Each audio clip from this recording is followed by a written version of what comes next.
Okay, so this is going to be tricky to do with one hand, but I'm going to show you. I'm going to go ahead and push it back. Now, granted, it's not all the way back because we still have to put it into the wall. The slides have to go into the wall yet, but just wanted to kind of show you here. What I did is I sat it up on a piece of metal track just to lift this side up off the ground so the floor isn't dragging. And you can see it pulls out, goes back in, locks, push down on this, same time that you pull this handle, unlocks it, okay, comes out. And of course, I'm not going to bring it all the way out because there's nothing holding down that other side right now. So those metal tracks are going to have to go through that wall, and then that wall will end up holding those metal tracks down. And what's really nice is they're both going to fit underneath where the metal is bowed in. So it's going to give that lots of strength right there.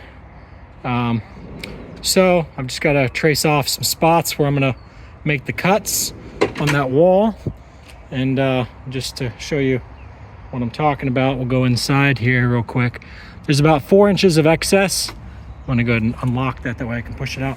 There's about 4 inches of excess on the right now it's showing about 5 inches, but once you bring it on back, there's about 4 inches of excess track. So that excess track is going to go into the wall, and maybe not all of it will go into the wall. Some of it will go in, some of it will still stick out, and that'll give us a little bit of room behind the drawer still to do things, whether it's like run cables or, you know, need a beam for the bed. Because remember, we still got to build a bed frame up top of this now. It's going to be, it's not going to be right at the top of this. It's going to be up double that. It's going to be up very similar to the height of that. Okay, that's why I built that so tall, is because that's where the bed's going to be, is up high. I didn't want to waste wood building taller than needed sideboards.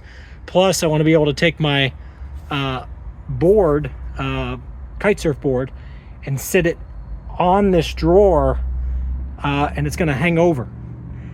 And you say, how the fuck's that going to work? I'll show you eventually, but there's not going to be a vertical beam right at the end of this drawer. Instead, a kite surf board is going to be able to overhang this. That way I can put all my sandy stuff into this board. The screws that I used to attach, they barely came through. I'm not really thrilled about that. However, I'm also going to waterproof this somehow, and I'm thinking about just using some sort of like rubberish mat in here and put it over that ridge, and putting some sort of like a rubberish mat in here that has like a lip all the way around. And, you know, maybe I staple it all the way around or whatever I do. But the point is, that way you can throw things in here when they're wet after you're done kite surfing, because the sand is like pasted onto things. And you say, well, why don't you just rinse it off with the beach shower? Well, believe it or not, salt water is a disinfectant. It doesn't allow things to mildew. When you rinse things off with a beach shower, now it can mildew. So another reason why I left these side drawers short is because I want to be able to put fans, like little computer fans, underneath this thing, and maybe mount them. I don't know how I'm going to mount them. I could mount them into that drawer if I wanted to, into the face of the drawer, some fans. But either way, I'll probably just have some fans that blow one direction, like across the drawer, that will sit up there and blow back, or vice versa, sit back here and blow forward. And that way it'll circulate air through here, and it'll help the kite surf gear dry off. That way I open this drawer, the drawer goes outside the van, I can throw all my kite surf shit in here, and it's all contained. It's waterproof. I don't have to worry about the wood molding or anything. And then I shut it and turn on the fans, and I know it's all going to get dry. And then once a week or once a month, whatever, you get your shop vac, you go to the car wash, and you vacuum all the sand out of here, because this will contain all the sand. Now I don't have to get sand all over the rest of my van. I mean, look at this. There's sand in here.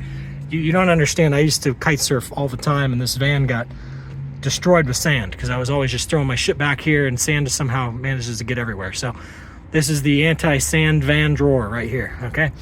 All right. So that's it. We just got to trace where we're going to put those things. And then the other thing we got to do is, may as well talk about it. I'm going to use some like little L's to mount to the side of these, so that what do you call it? It doesn't pull in and out. It's hard mounted forward and backward so that this part of the slider stays in the van, okay? You don't want it coming out of the van. All right, see ya.